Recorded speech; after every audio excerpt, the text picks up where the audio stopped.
Ayan, mag-order na ako. Ito na yung sample ng nila. Ate, ano tong na to?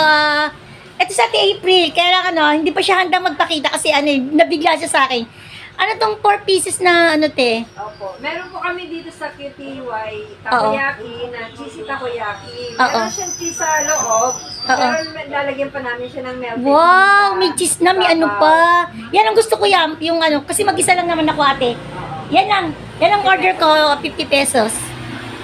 Sarap to. Ate, pwede ko makita kung paano lutuin. Ayan.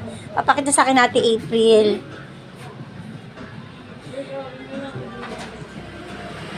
Ayan, ang dami.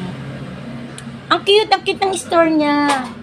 Nakaka-good vibes. Oh. Dito ate, magsusulat dito? Hindi po, mga pictures po yan. Soon po. Pictures. Opo. Okay.